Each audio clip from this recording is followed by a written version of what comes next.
Most of you would have read the news that Accenture let off 10,000 of its employees recently because of AI.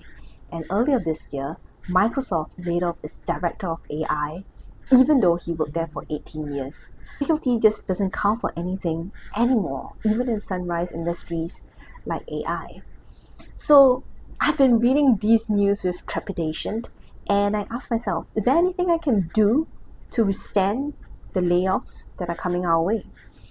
And actually, I'm the worst person to get advice from because I was working in the government for 11 years and I never had to deal with problems like this. I've been watching, I've been learning, and these are the 5 principles that I've been using to stay relevant in this day and age. So, principle number 1, business as usual just doesn't cut it anymore. My boss usually asks for an update on what we have done at the end of the week.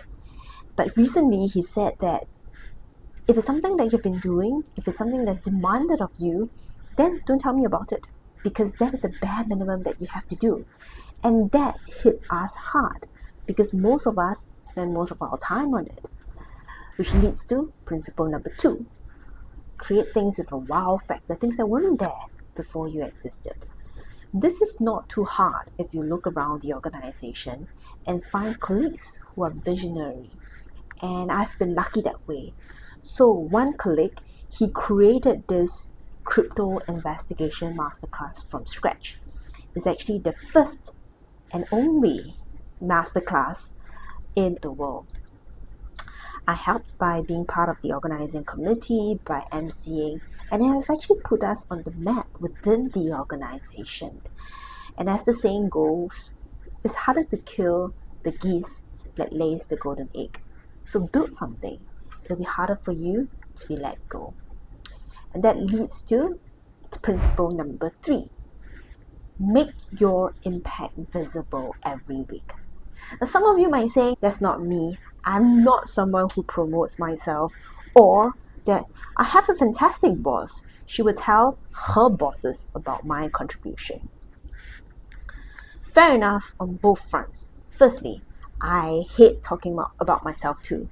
If you have ever been in a networking session with me, you would notice that 80% of the conversation will be you talking, just 20% of me talking, and even then I'm asking questions. Nevertheless, I do it because my bosses are busy too. They're busy fighting fires, and why should we rely on them solely to promote us? We can do it ourselves. So one thing that I like to do is that at the end of the week, I will list down 3 to 5 developments or achievements and just pump it out to the boss, to teams that you work with. Try to reframe it as you promoting your team rather than you promoting yourself. And that has actually helped me to break the barrier and promote myself better. Point number 4, follow the money, even if you're a cost center. That is the biggest mindset shift I had to go on when I moved from the public sector to the private sector. Because when I was in the Ministry of Defense, protecting the country, of course, was the goal in and of itself. But in MasterCard, it's only a means to making more sales. And therefore, I had to tie myself to profit and loss in order for the leaders to understand my contribution. One of the things that I do is to help open doors for my product team. Because think about it this way, if a MasterCard products team were to approach Singapore government, 9 out of 10 times the government would not be willing to speak to the MasterCard team because they don't want to receive a sales pitch. Now it's different if they say, let's roll in Eileen. Eileen will present intelligence update on the cybersecurity incident or give you a read of the cybersecurity landscape in Singapore. Then the government will be willing to engage us, and then that kickstart the conversation. And if there is a match between the government's pain point and the solution that MasterCard has, our products team can then go in and talk to the government without it being sales pitchy.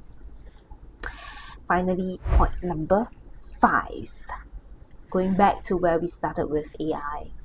Even as you make yourself relevant vis-a-vis your colleague, don't forget to also make yourself relevant vis-a-vis AI. That is the main reason why I left the government service. Because even though it was a comfortable job and I was doing well as a geopolitical analyst there, I knew that AI could do the reports better, faster, and cheaper than me once they get access to our databases. A senior leader in MasterCard once said, the value that's left on the table is not because we don't have enough analytical manpower. It's because we don't know what each other is doing, and therefore we can milk the insight from collaboration. So twice a week when I go to work, I actually don't go straight to my desk. I go to the cafeteria because that's where everyone is talking about the latest project that they're working on. And I try to be what my favorite podcasters say, Santa Claus, finding out what people are working on, what help they need, and what help I can provide them. And this is important because at the end of the day, you want to be a friend to someone else. And once you are a friend, opportunities will just come your way. So these are the 5 principles that I've been living by in this age of gloom and doom. Try it and tell me if it works. I'm ES, and thank you for watching. Bye.